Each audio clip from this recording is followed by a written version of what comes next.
নমস্কার, ঈশান বাংলার মতামত অনুষ্ঠানে আপনাদের সবাইকে স্বাগত। আজ আমার সঙ্গে এমন একজন ব্যক্তি রয়েছেন যাকে নামটাই যথেষ্ট, তবুও বলছি, বাংলার এক বিখ্যাত অভিনেত্রী, বাংলার এক বিখ্যাত সুবক্তা, যাদবপুর লোকসভা কেন্দ্রের এক তরুণী সাংসদ শাওনি ঘোষ। নমস্কার শাওনিদি। নমস্কার। তিনি এসেছেন অসমের শিলচরে, কারণ বরাক উপত্যকায় তাদের দলের প্রায় 5 জন প্রার্থী রয়েছেন তাদের প্রচার করতে। আমরা গতকাল দেখেছি সুনাই এবং উদারবন বিধানসভায় ঝড়ো প্রচার চালিয়েছিলেন, হাজার হাজার মানুষ এসেছেন। কেন এসেছেন? শাওনি ঘোষের বক্তব্য শুনতে, শাওনি ঘোষের গান শুনতে, শাওনি ঘোষের কথা শুনতে। তাই এত উপচে পড়া ভিড় ছিল, যদিও কাল সমস্ত দিন ব্যস্ততা ছিল। তিনি কিছুক্ষণ পরেই তিনি চলে যাবেন নিলামবাজারে আরেকটি জনসভা করতে, আর এরই ফাঁকে আমরা পেয়ে গেছি উনাকে, তাই উনার সঙ্গে একটু কথা না বললেই না হয়। শাওনিদি, বিষয়টা হচ্ছে জয় শ্রীরাম ধ্বনিটা শুনলেই যেন তৃণমূল কংগ্রেসের শরীরে জ্বালা উঠে যায়। কেন? এটা কেন? এটা সবাই বলছে, বিশেষ করে বিজেপি। না, জয় শ্রীরাম শুনলে আমাদের কোন রকমের অসুবিধা নেই। ঈশ্বরের নাম সবসময় ভক্তি ভরে ভালোবেসে নেওয়া উচিত, কিন্তু সেটা যখন একটা ওয়ার ক্রাই হয়ে যায়, যখন সেটা মানুষকে বিদ্রুপ করার জন্য, তাকে উত্তপ্ত করার জন্য, কোন রকমের বাধা সৃষ্টি করার জন্য উচ্চারিত হয়, তখন আমার মনে হয় যে স্বয়ং শ্রী রামেরও হয়তো সেটা বনপুত নয়। কারণ দেখুন, শ্রী রামকে আমরা কি বলি? মর্যাদা পুরুষোত্তম। তো अगर मर्यादा पुरुषोत्तम का मर्यादा रखना है तो आप मर्यादाओं का उल्लंघन नहीं कर सकते। তো কালকে আমি এসেছি যখন, আমি মনে করি যে একটা ডেমোক্রেসি বা একটা এন্টায়ার একটা স্ট্রাকচারে দেশের যে কোনো মন্দিরে, যে কোনো মসজিদে, যে কোনো গির্জায় যে কেউ যেতে পারে, রাইট? তো সেখানে দাঁড়িয়ে মা কালীর মন্দিরের বাইরে দাঁড়িয়ে তারা যদি জয় মা কালী বলতো, তাও আমি বুঝতাম যে ঠিক আছে, মায়ের জন্য ভক্তি রয়েছে।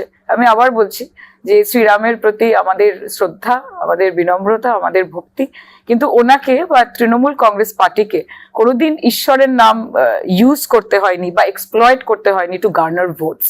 আমরা সবসময় বলি যে তৃণমূল কংগ্রেস মানে TMC, T for temple, M for mosque and C for church. এবং এটা একটা সেকুলার দেশ, সেখানে ঈশ্বরের স্থান ঈশ্বরের জায়গায়, ঈশ্বরের স্থান মন্দিরে, ঈশ্বরের স্থান আমাদের মনে, আমাদের মাথার উপর। But that cannot be a political tool to harass the opponents.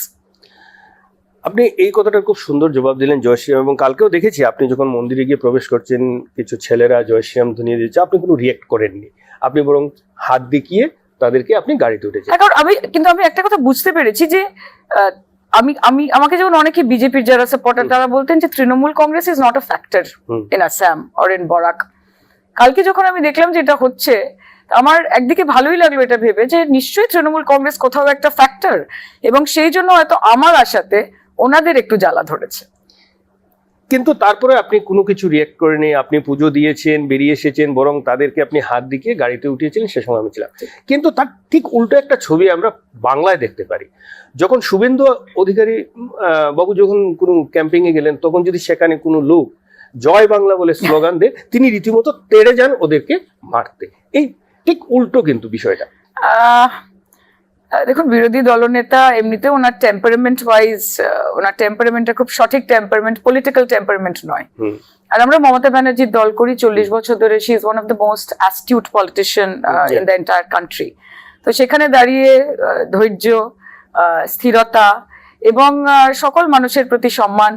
পশ্চিমবঙ্গে দাঁড়িয়ে কেউ জয় বাংলা বললে তাতে এত উত্তপ্ত হয়ে যাওয়ার কি আছে আমি জানি না। আপনি যেটা শুরুতে বললেন যে আপনাদের কি জয় শ্রীরাম শুনলে জ্বালা হয়, আমি পরিষ্কারভাবে বলতে পারি যে না, আমাদের জ্বালা হয় না। আমরা শ্রীরামকে শ্রদ্ধা করি, ওনাকে আমরা।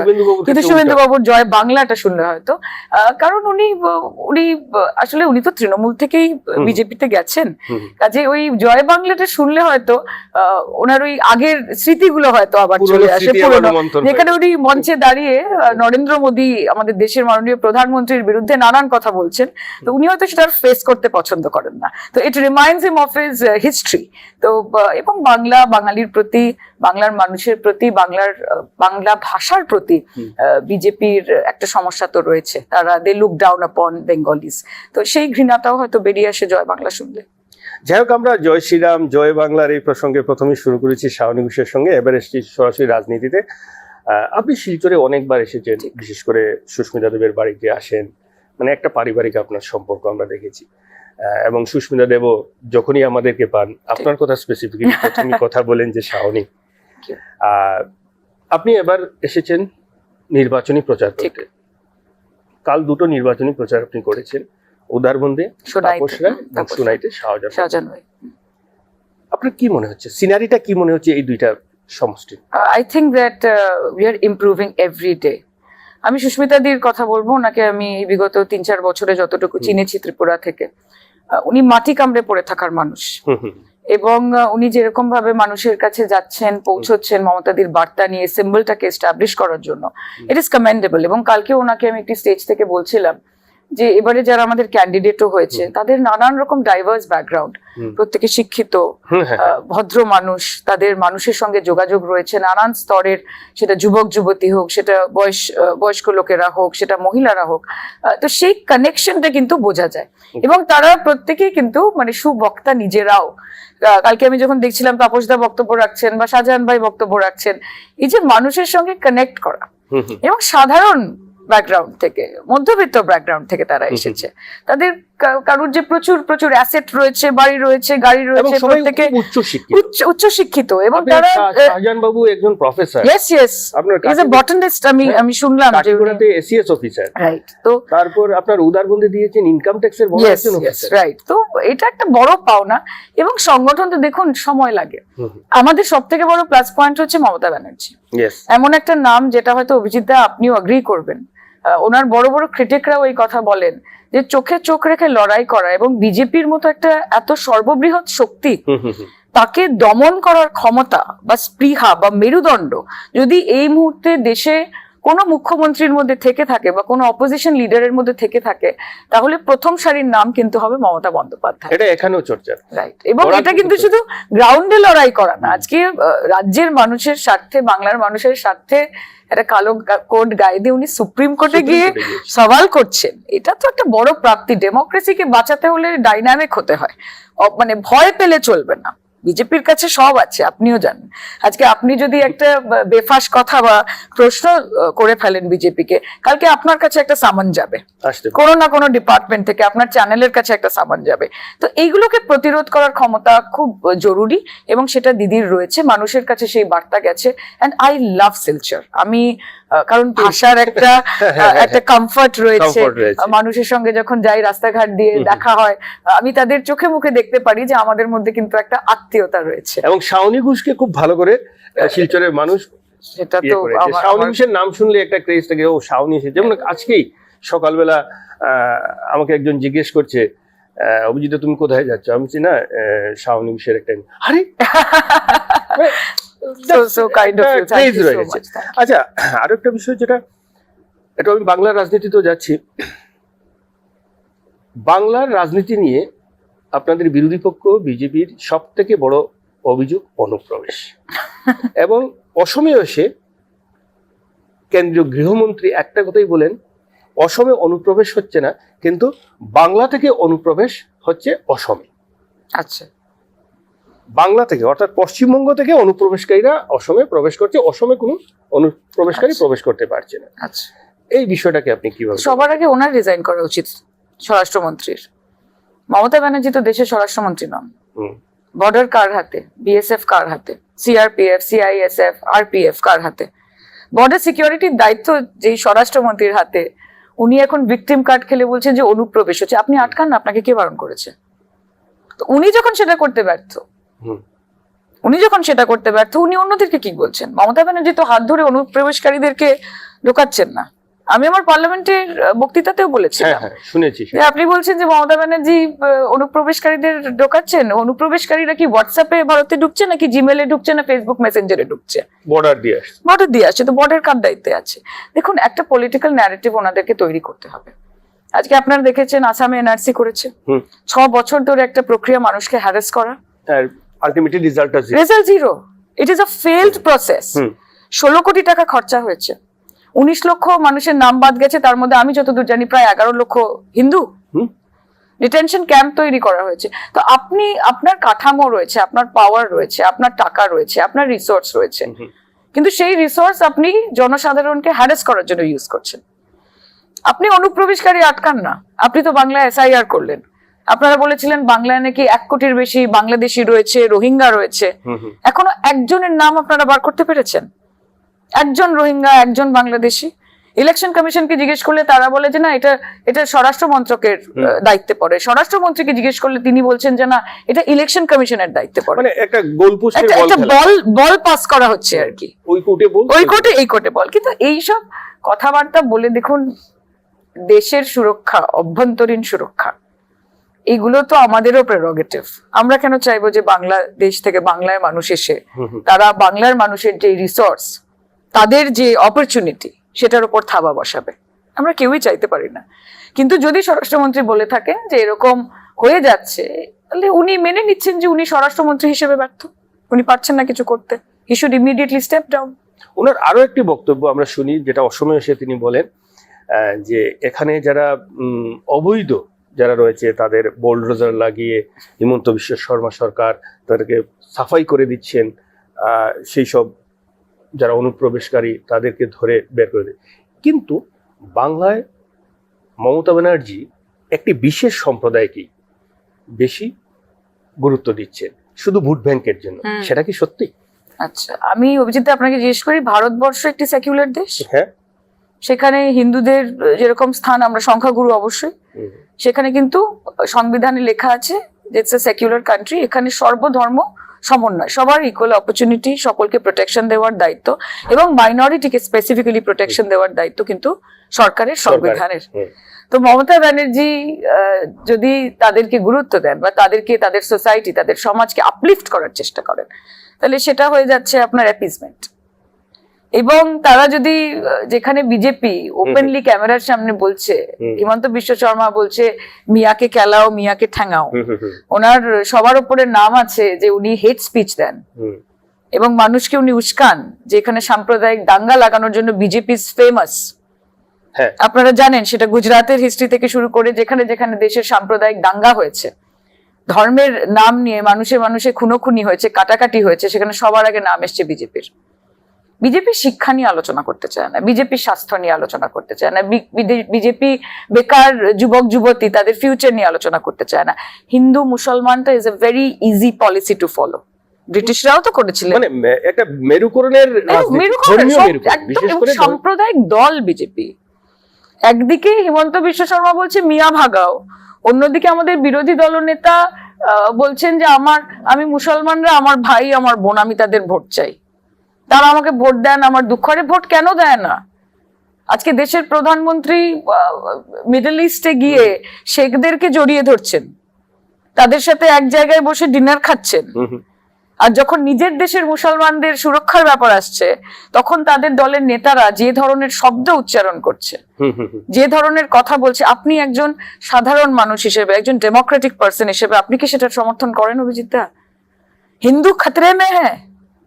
আজকে দেশের প্রধানমন্ত্রী হিন্দু, স্বরাষ্ট্রমন্ত্রী হিন্দু, প্রতিরক্ষা মন্ত্রী হিন্দু, বিদেশ মন্ত্রী হিন্দু, অর্থমন্ত্রী হিন্দু, 303 এমপি রয়েছে হিন্দু। তারপরেও যদি হিন্দু अगर खतरे में है तो मुझको ये कहना पड़ेगा कि हिंदू खतरे में नहीं है, बीजेपी खतरे में है और इसीलिए ये राजनीति करनी पड़ रही है, সেই জন্যই মেরুকরণ করতে হচ্ছে। বাংলায় যখন এসআইআর শুরু হয়েছে, যেটা আমরা দেখেছি বিভিন্ন সংবাদ মাধ্যম বা খবরটা নিয়েছি, সেই এসআইআরটা প্রায় একটা যুদ্ধক্ষেত্রে তৈরি হয়ে গেছিল একটা সময়, যে একদিকে মমতা ব্যানার্জি, একদিকে পুরো বিজেপি, এবং বিজেপির দাবি যে এসআইআর এর মাধ্যমে বাংলাকে অনুপ্রবেশ মুক্ত করা হবে, বিশেষ সম্প্রদায়ে যারা এসেছে তাদেরকে মুক্ত করা হবে, একটা সুন্দর বাংলা গঠন করা হবে, যেখানে কোনো হিংসা থাকবে না, যেখানে কোনো দুর্নীতি থাকবে না। আচ্ছা, সেটা বিজেপির বক্তব্য, আমার নয়। কিন্তু আসলে হাস্যকর লাগে আমার এগুলো শুনে। এই বিষয়টা কি বলতে চাই? দুর্নীতির মাথায় যারা বসে রয়েছেন, যারা দুর্নীতির পাহাড়ের উপর বসে ফাংশন করেন, তারা যখন দুর্নীতি নিয়ে কথা বলেন আমার খুব হাসি পায়। বিজেপির সরকার থাকাকালীন 66,000 কোটি টাকার ব্যাংক ফ্রড হয়েছে। কালা ধন वापस लाएंगे কে বলেছিল? মমতা ব্যানার্জি না নরেন্দ্র মোদী? নরেন্দ্র মোদী। আনতে পেরেছেন? আমরা পাইনি। আপনি পেয়েছেন 15 লক্ষ টাকা আমি ব্যাংক পাইনি। অ্যাকাউন্টে? আপনার বাড়ির কেউ 2 কোটি চাকরির মধ্যে পেয়েছে? না, আমি পাইনি। আমি বাংলার কেউ পেয়েছি? বাংলার কেউ তো পায়নি, কারণ বাংলাকে তো ওনারা ভীষণ ভালোবাসেন। আচ্ছা। ওরা তো বলেন যে বাংলা আমাদের ভোট দেয় না, তাই আমরা বাংলাকে নোট দিই না। হুম। আমাদের 2 লক্ষ কোটি টাকা আটকে রেখেছে কেন্দ্র, সর্বখাতে আটকে রেখেছে, সমগ্র শিক্ষা অভিযানে আটকে রেখেছে, হুম। বাচ্চাদের মিড ডে মিলের টাকা আটকে রেখেছে, মানে বাচ্চাদের খাওয়াটাও সেটা আটকে রেখেছে, 100 দিনের কাজের টাকা আটকে দিয়েছে, আবাস যোজনার টাকা আটকে দিয়েছে, রাস্তা সারাকি যোজনার টাকা আটকে দিয়েছে। বাংলাকে ভাতে মারার একটা প্রক্রিয়া তো বিগত 4-5 বছর ধরে চলছেই। I am not getting into that. আমি আবার আপনাকে বলছি, সুস্থ বাংলা, আমরা বিজেপিকে সবসময় বলি যে আগে উত্তরপ্রদেশ সামলা, তারপর ভাববি বাংলা। আগে মধ্যপ্রদেশ সামলা, হরিয়ানা সামলা, রাজস্থান সামলা, বিহার সামলা, তারপর ভাববি বাংলা। বাংলা বাংলাতেই আছে। বাংলা বিগত 15 বছরে হিন্দুরা কিন্তু বাঙালি হিন্দুরা মমতা বন্দ্যোপাধ্যায়ের শাসনকালে সংখ্যালঘু মাইনরিটি হয়ে যায়নি। না। মমতা ব্যানার্জি যারা বলে না যে আমরা হিন্দু হিন্দু হিন্দু হিন্দু নিয়ে হিন্দুত্বের ধারক বাহক, আপনার ঈশ্বর আপনার কাছে, আমার ঈশ্বর আমার বাড়িতে একটা ছোট্ট কোনায় একটা মায়ের মূর্তি, সেটা আমার কাছে। মানে একটা কথাই, ধর্ম যার যার উৎসব সবার। মমতা বন্দ্যোপাধ্যায়ের শাসনকালে দুর্গাপুজো শুধুমাত্র দেশে নয় বিশ্বে সেরা হয়েছে, ইউনেস্কো হেরিটেজ। দিয়েছে এটা। নরেন্দ্র মোদী করেননি, জ্যোতি বসু করেননি, বুদ্ধদেব ভট্টাচার্য করেননি, মমতা ব্যানার্জি করেছেন। জগন্নাথ মন্দির করেছেন। লোকে আগে পুরী যেত, এখন দীঘায় যায়। এবং সেই দীঘার জগন্নাথ দেব তিনি কিন্তু হিন্দু মুসলমানের মধ্যে কোন রকম ভেদাভেদ করেন না। তো আমরা দেখুন, যাদেরকে ওই আমাদের বিরোধী দলনেতা যাদেরকে তোয়ালের মধ্যে মুড়ে টাকা নিতে ক্যামেরার সামনে দেখা যায়, তারা যখন বলে যে আমরা এসে পশ্চিমবঙ্গের দুর্নীতি আটকাবো, আমার হাসি পায়। আই ফিল মানে it's a joke for me. এবং আপনি দেখুন, আমি আগেও বলেছি যে এই যে সিএজি রিপোর্ট, ক্যাগ রিপোর্ট, কটা ক্যাগ রিপোর্ট টেবল হয় বলুন তো? এখন দেশে কোন ডিপার্টমেন্টে কোন খাতে কোথায় কত দুর্নীতি হচ্ছে আপনি জানবেন কি করে?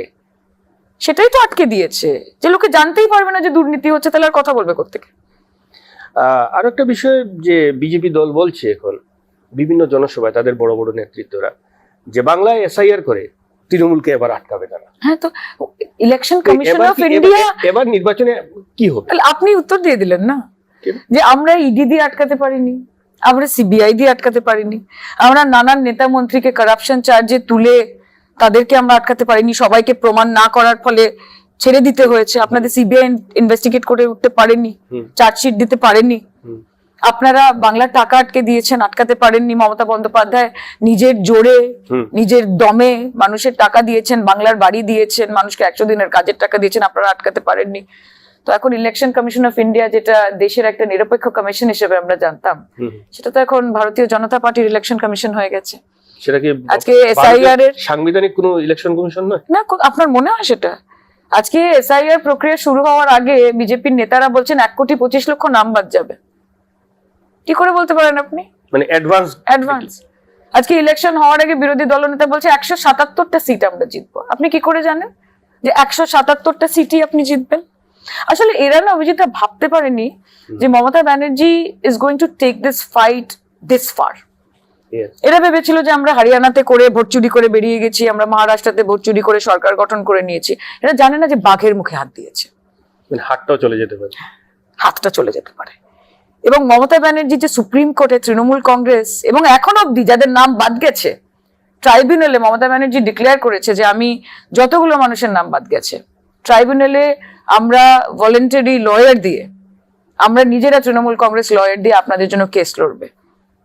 বিজেপি মানুষকে, আমরা জানতাম ইলেকশন কমিশনের কাজ হচ্ছে অন্তর্ভুক্ত করা, যে আমার যত ভোটার বাড়বে এটা দেশের পক্ষে ভালো, যত ভোটার হবে তারা ভোট দেবে, এটা একটা সেলিব্রেশন অফ ডেমোক্রেসি। কিন্তু এই ইলেকশন কমিশন আমরা প্রথম দেখলাম যাদের কাজ হচ্ছে ভোটার বাদ দেওয়া, যারা দশক ধরে বাংলায় ভোট দিচ্ছে, যাদের ভোটে দেশের প্রধানমন্ত্রী নির্বাচিত হয়েছে।